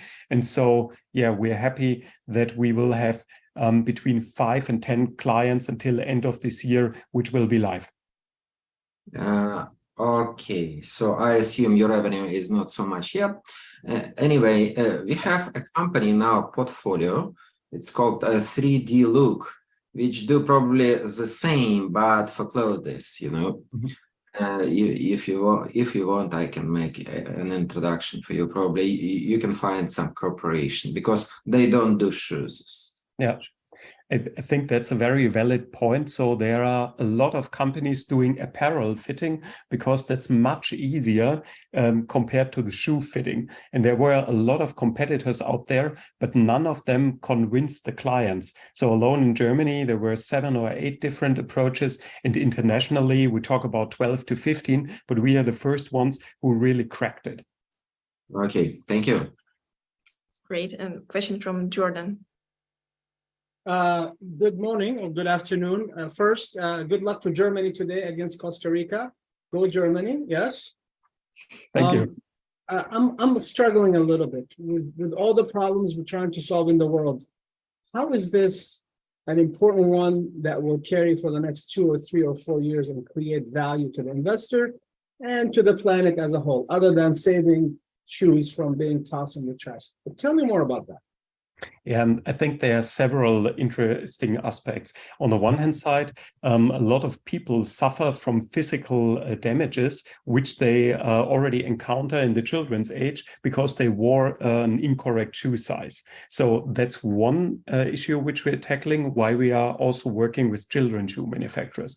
And of course, if you look into recent numbers, a lot of all these shoe returns, that means these 50% which will be returned, they end up in landfills without ever being worn.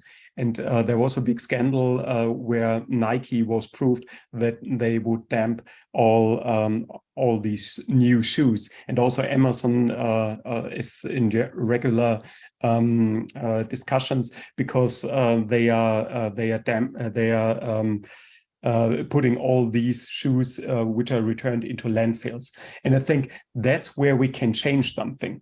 And of course, our long tail is we are collecting so many foot data that we are able to consult all the shoe manufacturers to improve their products. That means better fitting shoe models and to produce them in a better distribution so they will fit their market, be it in a single country or a whole continent. So the demand and the supply is getting nearer to each other. And thus, we can really make a difference. And don't forget, there are 16 billion feet on this planet, and they all need shoes.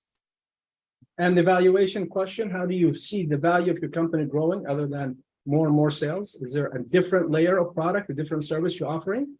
Yeah, so basically this data business, that means selling these aggregated shoe data, foot data to the shoe manufacturers is one big thing. And we are also the enabling service for 3D printed shoes or also custom made shoes online.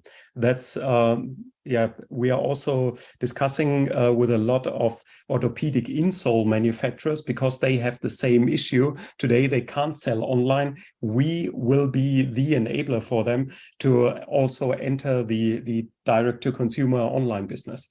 So, thank you, sir. Yeah, thank you. Thank you. And the final question for today from Henry. Sure. Thank you, Maria. So, Mathis, I promise you this is going to be the easiest question you're going to get for the entire day. And it's a general industry question. You mentioned that apparel, it's more difficult to measure than feet.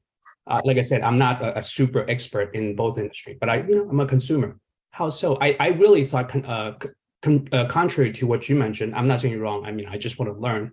I would have thought that it's easier to measure in apparel than feet. Maybe you can share with us. That'll be great. I actually I wanted to state that apparel is easier than feet because it doesn't matter if you have the shirt 1 or 2 millimeters wider or narrower, but for the shoe it really makes a huge difference because it's really hurting your feet in the end, and so limiting your ability to walk. And so feet are much more complex, and that's the reason why there are a lot of successful companies out there doing apparel fitting, but up to now, there was no company who cracked it for shoes and feet. Terrific. Well, from now on, you might go to foot guy. Maria, are you back? Thanks so much. Thank you. Thank you. Thank you, Matthias. Thank you, dear judges. I would like to congratulate everyone, especially our startups, and thank you for your solutions. You are inspiring, really. And Anna is here. Anna, hi. Yes, I am waiting for this session to finish because this means that we are approaching the finals of the finals. We will know really, really short, like in less than 15 minutes, who is the winner of the World Startup Pitch Contest, the biggest World Startup Pitch Contest. And please, dear judges, I know it's not easy, but you have to finish voting, mark all the startups, evaluate the investment potential. 1 is the lowest, 5 the highest. And this way we will know who is the winner today. And what I like about our startups, the word difference was spoken up here very, very often, and that is really true. All those startups are making really making the real difference in the world, and I'm really proud that we are the ones that are showing them to the world of investors. And the investors, please evaluate our startups the way you want them. And I will switch on the music, you all know, and the end of music means the end of voting. And then our votes will be closed, and I will talk a bit with our official judges, and you will tell me your feedback, your personal feedback regarding the startups that pitched, and we will see who the winner is at the very final stage of our event. And I remind you that we are summing up the votes from the first session and the second session. And okay, are you ready? If you're ready, I am ready. Let's go to the event page, because that's where we will see how our startups performed. And here goes music.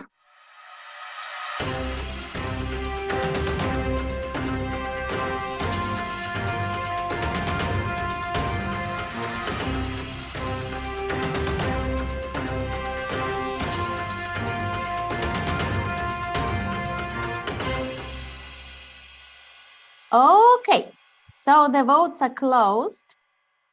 And now, oops, that's a little bit preliminary. That's for the winner. Okay, so please show us how did Business Angels vote. Okay, do I have to reload the page? Maybe technologies. Okay, let's see the votes of Business Angels. Okay, now we are ready to see how did Expert Board vote. That's Expert Board. Okay, and let's go to official judges, and let's talk to official judges. And official judges, a slight change. Let's start with Kelly. Kelly, you're always strict on your comments. What about this time? You have 3 favorites, or everyone is favorite, or how did you do this time? Well, first of all, I want to congratulate you, Alex and Maria, on another very successful Unicorn Cup. And we can see the quality of startups is getting higher and higher, and the competition is getting more and more attention worldwide. So I'm very glad to be part of it. And congratulations to all the startups. You're all winners today. So my 3 picks for today goes to AdVinal Medical. I think they use the technology, AI and AR to power and automate the patient journey, which is very meaningful. And second pick is Sense. And then through their innovation, and they address a very critical need, which is traumatic brain injuries and strokes. And I think they have very solid business model, and with a partnership with Mayo Clinic, and I wish them all the best. And my third pick today is WallChain, because the blockchain economy has experienced a period of exponential growth in the past few years. And in this year, at its peak, it's like the value locked in the DeFi ecosystem reached $300 billion, if I remember it correctly. So I think there's a definitely market opportunity, and the size of the market is huge. And WallChain, their technology has their unbeatable advantage and solid business model. So they are all winners. Congratulations to all of them. All the best. Thank you, Anna. Thank you, Kelly, so much. Very nice feedback. Thank you. And Aldo, what do you think? Was it hard for you to pick favorites? It was really hard. I my score was almost very close to all of them. I vote a little bit more for Advil now medical. I see a lot of potential, and also since this technology, I think will revolutionize the tests on the brain and a lot of injuries that it show us it's necessary. So those are a couple of favorites, but really the score was almost the same for all of them.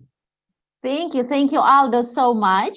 Let's go to other part of the world, to the sunny Dubai. Walid, what do you think of our startups? Did you change your mind from the first session? Thank you very much, Anna, Alex, and Maria for hosting another successful event, And yeah, I do agree with Follow Judges that the decision was very hard. Most of the startups that were in the same level. But as I said early in the morning, there are some urgent problems need to be tackled down the line today. And one of them, for example, is Advil now, because again, having more time for doctors to treat many people, this is a very common large-size problem all over the world. And I think they have worked on tackling it in a better way.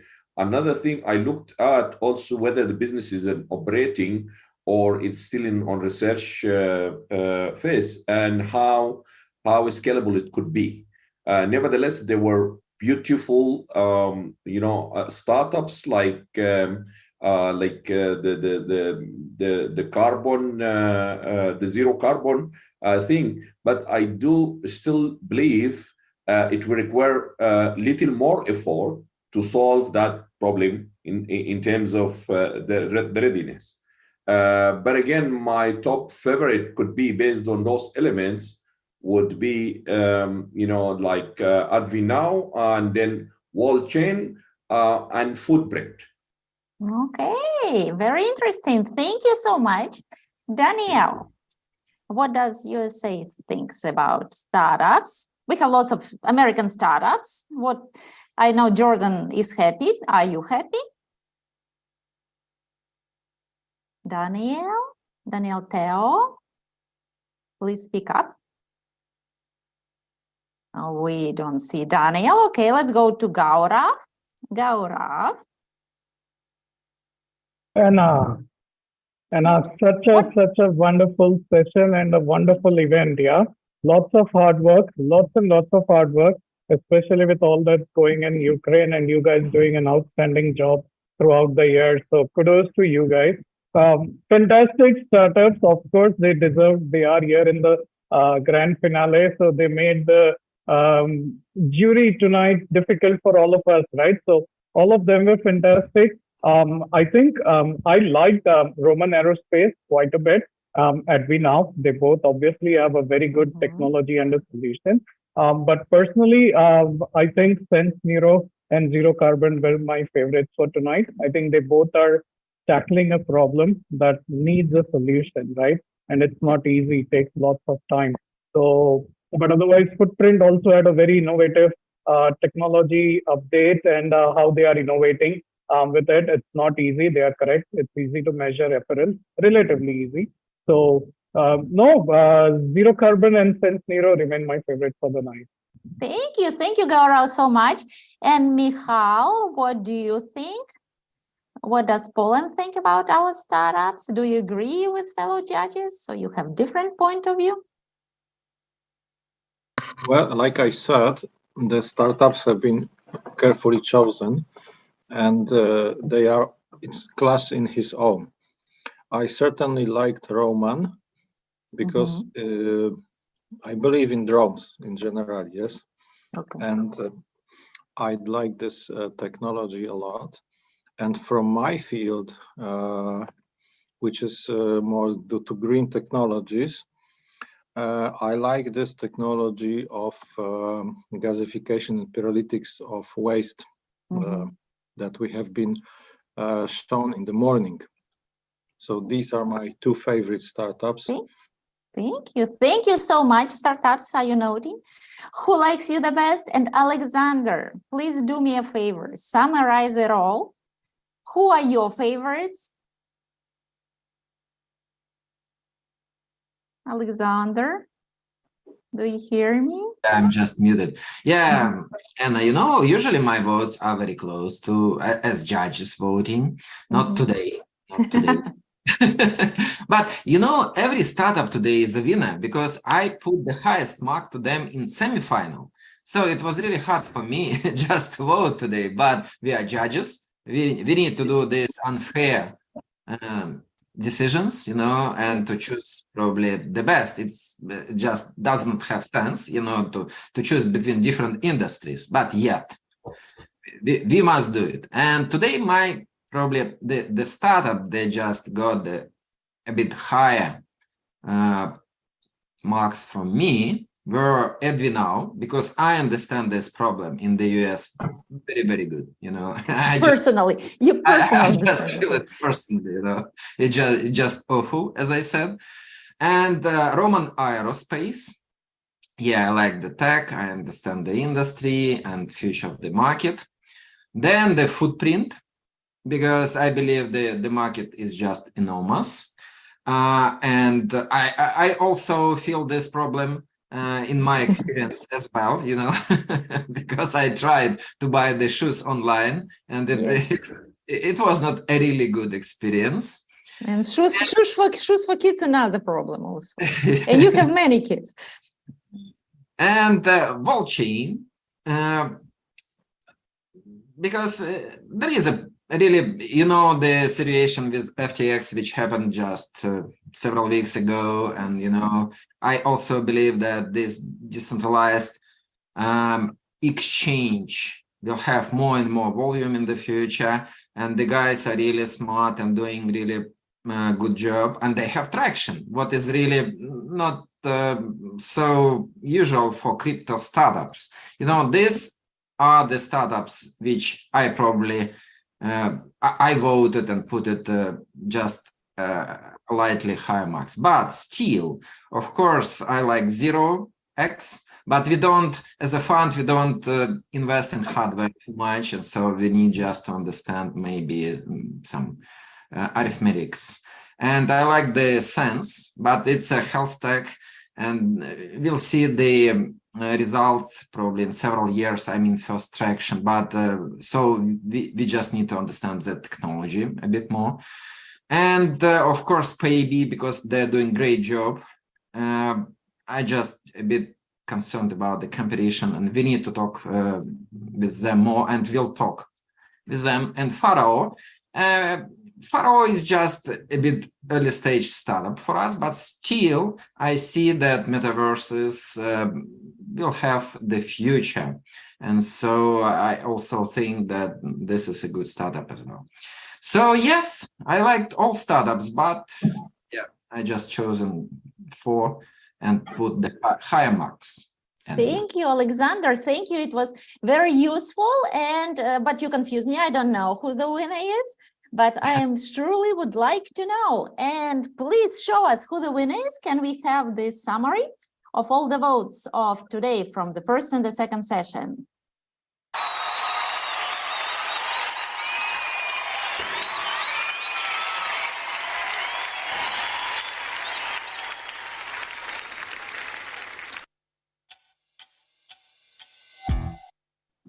And the same. There is something. Yeah, it's official judges voting. It's not the summary voting.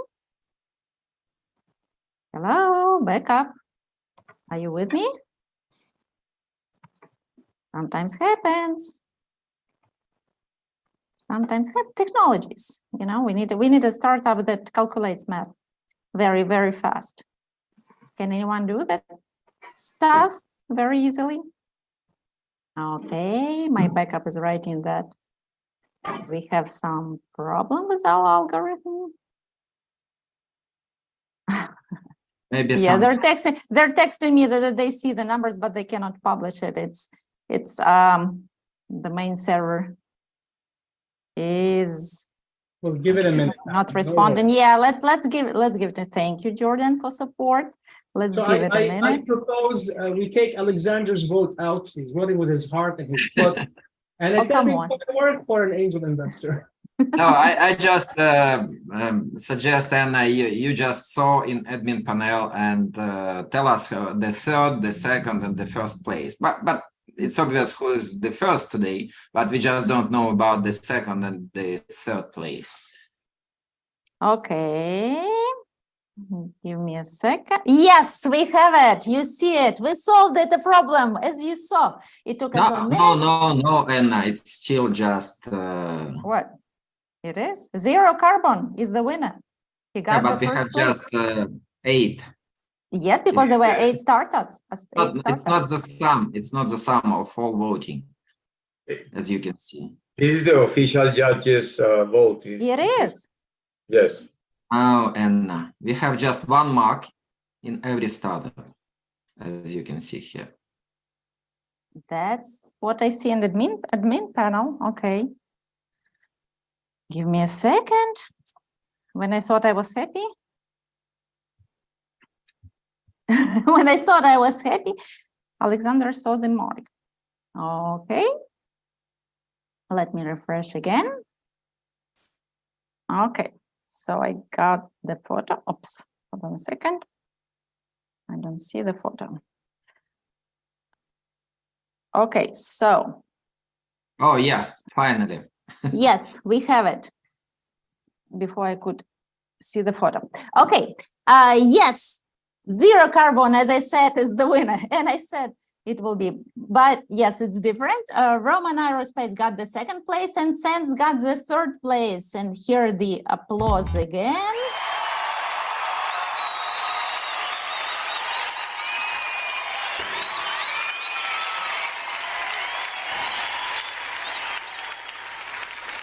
But you see how the tight is like Roman Aerospace, Sense, and Advi Medical, they all got 18. So they're all the 2nd place. So it's really like the best startups are always the best. And in fact, we have 2 bronze today. So Sense and Advi now. Yes, and 3. Roman Aerospace, Sense, and Advi now all got 18. Zero carbon got 24. Silver. Wow, okay. That's awesome. 3 runner-ups. Yeah. Thumbs up. Wonderful. Wonderful. Yeah. Zero carbon. You can speak up. You are the winner today. Well, thanks, everybody. It really was, I think, for everybody, very, very high-level presentations today. Very impressed. As somebody sit on the other side as well, and just incredible companies. Really, just very proud to be part of this. Small thing for me, just I really want to dedicate this to Mickey and Horst, who are people in the engineering department who make this magic happen. I'm pretty much just their voice, their communicator. Yeah, many of you who are not investing in hardware, I totally understand why. It is incredibly hard. It has been 17 years. We promised Kleiner Perkins and Waste Management Inc. to do this in 2006. So we are roughly 17 years behind schedule.